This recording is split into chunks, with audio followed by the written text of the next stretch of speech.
Nancy Cordes now joins us from San Francisco, admittedly in the pre-dawn, where Hillary Clinton will be attending a fundraiser later today, post-dawn. Again, Nancy, we heard in your piece the references to the ego stroking and the horse trading. And really, as people have at least synthesized these WikiLeaks dumps to a point, many believe that they show a politician doing politician things. But then there are those pull quotes, such as needy Latinos. So how to balance what impact these could have? Well, there are certainly a lot of things in these emails that Latinos won't like, that Bernie Sanders supporters might not like. They'll see a campaign that is very calculated on issues large and small, whether it comes to what her positions are going to be on particular policies, how she's going to explain how her policies have changed from the recent past, how she's going to talk about different groups, how she's going to get different groups on board, whether she's going to talk to the press or not. All of these things are discussed in minute detail by her advisors.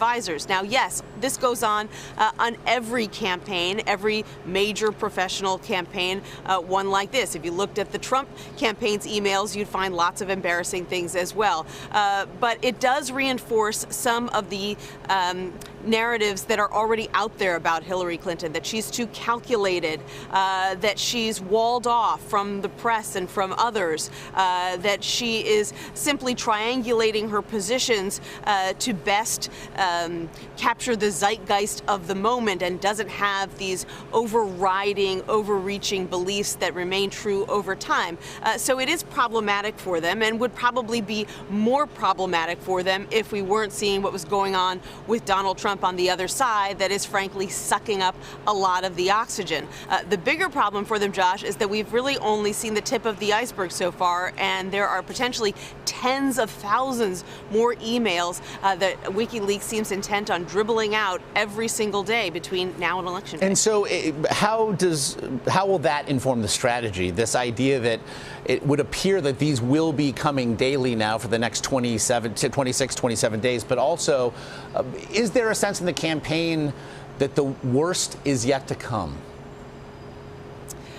You know, I think that they know that probably these emails will be a daily embarrassment. When there are 1,000 emails a day coming out, there's no question that there are going to be a few cringeworthy emails in every single batch. Nothing necessarily incriminating, but something that gets a lot of attention, gets talked about, gets dissected, and distracts from the message, the closing message that Hillary Clinton is trying to make, and the fact that she's trying to capitalize on some of Donald Trump's challenges. Their approach has been, Josh, to have Clinton herself basically ignore it and say nothing, but beyond that, to get ever more aggressive about pointing out that the U.S. government believes that these hacks were carried out by the Russians, and that this is exactly what the Russians want, is to meddle with the U.S. election, to have people focusing on what the Clinton campaign views as a sideshow, and also to try to connect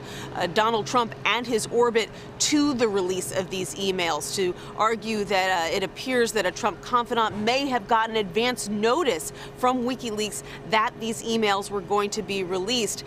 They say that that is troubling in the least, even though Roger Stone, has denied it. Now, you mentioned the challenges of Donald Trump. Perhaps you are referring to the other drumbeat we are now seeing in this country, with regard to the sexual assault allegations that do now seem to be also becoming something of a daily thing for the GOP nominee. We have, though, only seen a short statement released by Hillary Clinton's comms director. We saw her performance on that stage in St. Louis, where she seemed, if nothing else, to hold back with regard to perhaps going on the attacks regarding the 2005 video that had been released, but hours before it. Is this a sense, then, of this strategy going forward? Yes, their typical time-worn strategy in these situations, Josh, is that when things are going really badly for Donald Trump, they get quieter, not louder. For example, she has no public events today, and that suits her campaign just fine because they anticipate there will be more fallout today. Perhaps GOP leaders who have been on the fence about Donald Trump now, after this latest wave of female accusers, deciding finally that they need to distance themselves from him. The Clinton campaign campaign doesn't want to do anything to distract from that. Beyond that, we have heard Hillary Clinton on the campaign trail all week make the case that the behavior that Donald Trump described in that 2005 video, which he now denies, is probably who Donald Trump is, the same Donald Trump that he has described in his interviews with Howard Stern, talking about going into dressing rooms at beauty pageants and that kind of thing. They say this is Donald Trump in his own words. Why would we be surprised that women are now coming out and confirming behavior that he himself has already described? Interestingly, Vice President Joe Biden is on the campaign trail for Clinton today, Josh, in Las Vegas, and domestic abuse has always been a big issue for him, so I'm sure that we'll hear him say something on the topic today. Nancy Gordis with the campaign in San Francisco. We do appreciate it. You're welcome.